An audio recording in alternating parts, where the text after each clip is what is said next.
My ex faked a pregnancy and then showed up to my wedding in a wedding dress. I always thought the whole crazy ex-girlfriend stereotype was over-exaggerated. Like, yeah, people have messy breakups, but nobody's actually out here faking pregnancies, sabotaging relationships, or showing up to weddings in a whole-ass bridal gown. Right? Wrong. Because that's exactly what happened to me.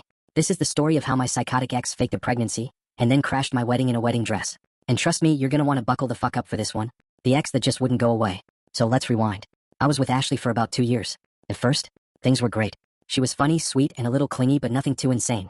Then, shit got weird. She started tracking my location without telling me. She went through my phone while I was asleep. She'd have full meltdowns if I so much as liked another girl's picture on Instagram. I ignored the red flags for way too long, but the final straw? She faked a suicide attempt to stop me from breaking up with her. That's when I knew I had to cut her off for good. Blocked her on everything. Moved on. Met someone new. Fast forward 3 years later, I'm engaged to my actual soulmate and life is looking good.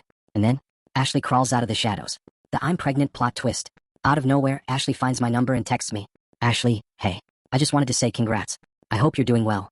I stare at my phone like, nah, this ain't happening. I ignore it. 2 days later, Ashley, I really need to talk to you. It's important. Again, I ignore it. Then she calls me. From a random number. I stupidly pick up. And guess what? She hits me with the classic, I'm pregnant bomb. Mind you, I hadn't touched this woman in 3 years. So I straight up laugh and go, with whose baby, Ashley? Because it sure as hell ain't mine. And she goes full soap opera mode, sobbing. Saying she had no one else to turn to. That she was so scared. That she just wanted me to be there for her. And me? I just hung the fuck up. Because I knew this was a trap. The wedding day from hell. At this point, I'm thinking, alright, she's desperate for attention, but she'll move on, right? Wrong. Fast forward a few months, it's finally my wedding day. My fiancé and I are on cloud 9. The venue? Beautiful. The guests? Having a great time. Everything? Perfect. And then, as we're getting ready to say our vows, I hear gasps. I look up. And there, standing in the back of the venue is Ashley. In a fucking wedding dress. Yo. I nearly blacked out. She's standing there, veil and all, just staring at me like we're in some twisted rom-com. Then, she starts walking down the aisle. Like, dead is trying to interrupt my wedding. The moment chaos unleashed. Everyone is frozen. My wife. Oh, she's ready to throw hands. My mother?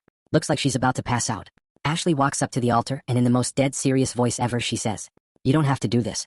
We can still be together. At this point, I'm fighting every urge to just start screaming. And then my wife, bless her absolute savage soul, just grabs the mic and says, girl, you look desperate as fuck. Get the hell out. And the entire venue just busts out laughing. Ashley? She snaps. Starts crying, yelling, begging me to reconsider. Meanwhile, security is already dragging her ass out while she's wailing about how I ruined her life. And the best part? Turns out she wasn't pregnant at all. She admitted it later in some weird Facebook rant. She just wanted to fuck up my wedding. Final thoughts, the ultimate bullet dodged. Ashley thought she could guilt trip her way back into my life. She tried to fake a pregnancy, and when that didn't work, she pulled the most dramatic wedding crash of all time. She left the venue looking like a full-on lunatic while I married the love of my life. And me? I dodged a nuclear warhead of a woman. Moral of the story? If your ex was crazy before the breakup, they're gonna be a fucking psychopath when they realize you've moved on. Stay safe, kinks.